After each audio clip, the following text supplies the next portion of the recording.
Bostonians' hearts warmed to the tale of a scrappy kid from Brookline who used Twitter to get into the college of his choice. But while the story got a lot of traction, it's also based on a false premise. Adam Riley has more. Have you ever wanted something so badly and you never get it? That's how Brookline High senior Bernie Zach felt about going to college at UCLA. So when the prestigious school put him on the wait list, Zach and his sister Alana hatched a plan. She works with Twitter for her job for the Wall Street Journal. On Twitter, Zach used the hashtag #AcceptBernieUCLA to lobby for a spot.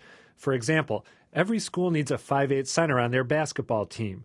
Or, after taking every AP history, he is a note-taking master. The UCLA Daily Bruin took note. And then, success. Tonight, he is so psyched that he's been accepted by his dream school. Yes, Bernie Zach will be a Bruin next year, and some local media seem almost as excited as he is. He thinks he was the first college applicant to come up with this idea, and you bet, Maria, it did work. Actually, UCLA says otherwise, stating, a Twitter campaign by any student would have absolutely no influence on our admittance decision. While that statement was quoted by the Globe and Channel 7, they ran the story anyway.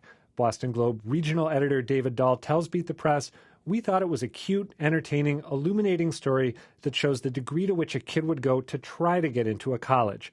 As for Bernie Zach, he's sure that his Twitter campaign did make a difference. In my heart of hearts, I think it helped because they said the waitlist period was May 1st to June 1st, and I got it on April 29th, which is before May 1st. So admire the confidence, Bernie.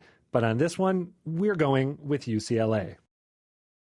Well, I agree. It was cute, illuminating, show you, strengths, but that should have been the headline was misleading. Maybe it was just the headline, because certainly my impression was that the kid got into college, even though that was part of the story, that UCLA said no. Whatever. All I can tell you is that all conventional media are struggling these days, to one degree or another, because of competition from the internet, particularly in the effort to attract younger readers, viewers, listeners. So what do? In a desperate attempt to win them back? Whenever we see any kind of story having to do with Twitter or Facebook or any one of a number of these newfangled internet things, we jump all over it like it's the last lifeboat from the Titanic. And we hype it. And it looks to me like that's what happened here. Exactly. Well, you know, don't discount the role of his sister, Elena, who a lot of us know. I've met her. She's terrific. She's really good at social media, worked her way into a job at the Wall Street Journal. And I think that her involvement may have been what got the media interested in this as well. I'll say this. This may not have gotten him into UCLA, but he better look out once he gets there, because the admissions department is going to want to put him to work doing similar things to attract future students. This is laziness. I mean, I worked several years ago as a reader for a college admissions office. They get cakes, they get balloons, you name it, they've gotten it. None of it makes any difference. For any media outlet to believe that a kid could have a Twitter campaign to get into UCLA, it's just, it is so divorced from reality. I mean, they didn't do any investigation into this.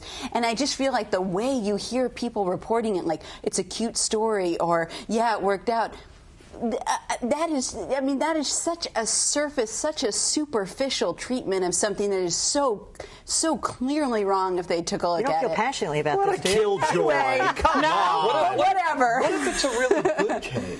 Yeah, it's a really good cake. What about money? Yeah. Does money talk? Yes. No. That's another show. Everything That is else another walks. show. Yeah. But I have to agree with Kara here, having spent some time back in the day on Wellesley's admission process. You can try it all you want to. And also, there has been most recently a really legitimate story about how a lot of students are using video applications. So to me, if there was ever going to be, some persuasiveness, that would have come through in the original application, which some students are now doing on video. But this thing, try it, no. So you're the reason I didn't get into Wellesley. Sorry.